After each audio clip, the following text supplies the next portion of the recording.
one of the things I did really well was hire a coach, the right coach. And she was a successful business podcast host. And guess what? I wanted to be a successful business podcast host. So she had recently launched. She knew what it was like right now in the podcasting world. So her advice was relevant. A lot of things fell into place because number one, I hired the right people. I invested in myself. I worked really hard. You talk about making sure that the person who was giving you advice was giving you relevant advice. And, she was, 18 months into her own podcast. So you just got to be very careful about who you do take your advice from. I think this will be very relevant to people trying to set up a podcast now. And there's so many people who want to do it, and they talk and talk and talk, and they never do it.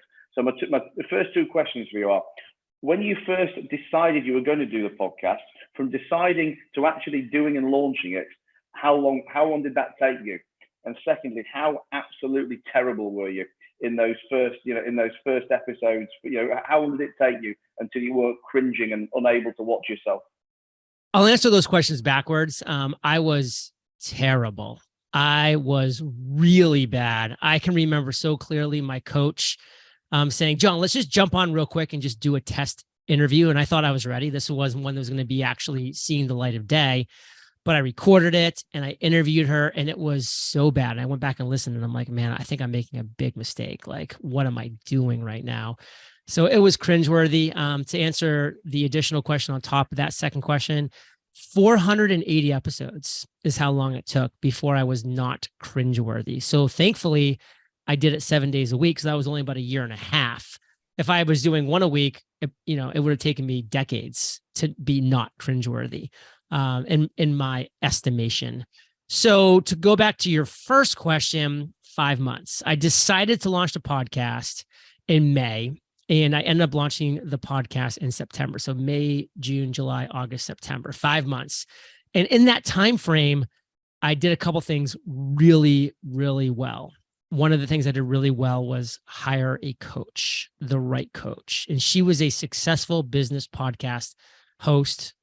And guess what? I wanted to be a successful business podcast host. So she was the right person to hire. She had been doing it for about a year and a half. And I think that time frame is actually important because she had recently launched, within the past, year and a half. She knew what it was like right now in the podcasting world. So her advice was relevant, which is super important. And also, like, she had connections and network that was fantastic within the podcasting space, which was a big help.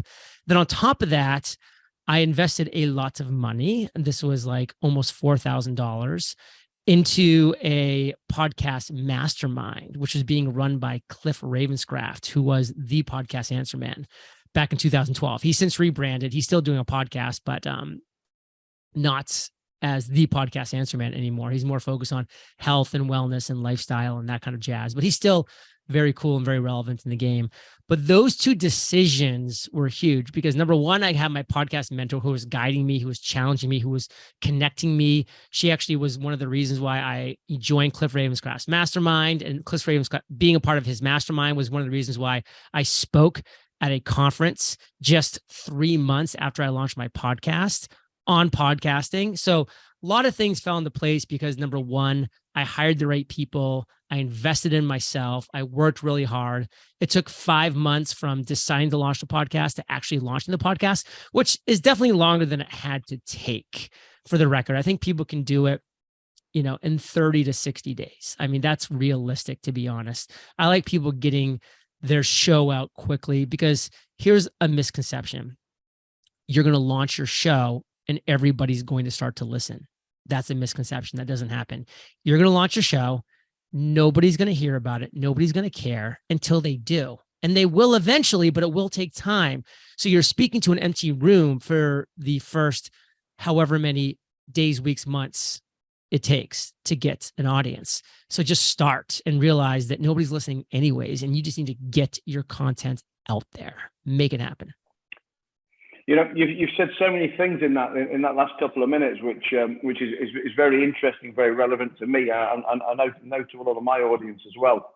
And just going slightly off topic from podcast, you talk about making sure that the person who was giving you advice was giving you relevant advice. And she was 18 months into her own podcast, and I think that is quite a big misconception with people who are looking for advice from others.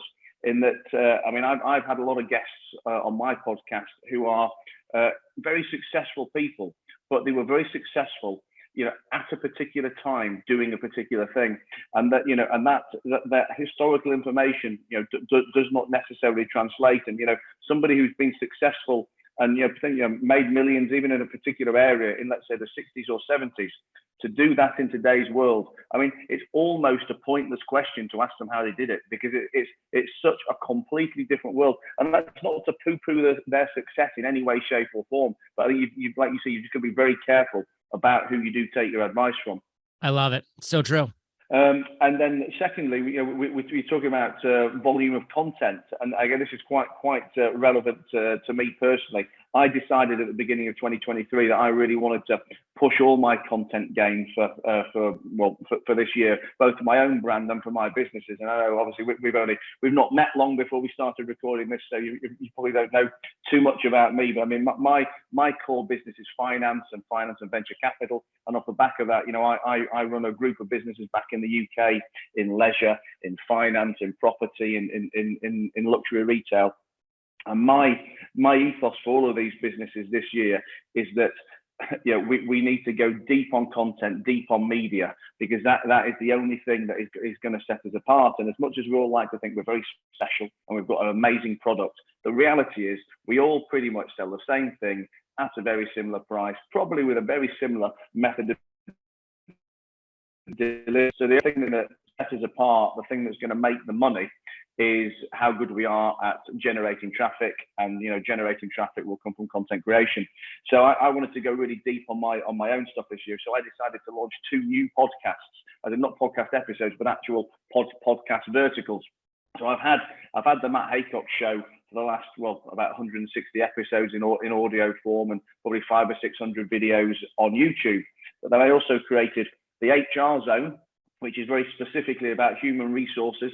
And then I've done another one, which is Matt Haycox Daily. Well, I call it daily. The reality is it'll be 3 to 6 episodes a week of 3, 4, 5, 6 minutes. It won't be video. It'll just be me talking on my own, very quick fire advice, strategies, answering audience questions. And having taken forever and ever and ever to set up my first podcast, like you say, months, and then hating it. These second 2 podcasts we literally launched in hours. And like when you say you're talking to an empty room, it's such an important thing for people to remember, because I've been saying to people lately that these 2 new podcasts, they're not perfect. But if I use that as an excuse to put it off, we'll be launching in March. Let's launch now. We correct a bit next week, a bit the week after, and by the time people actually are listening, it will be perfect. And also, nobody else notices these imperfections other than me.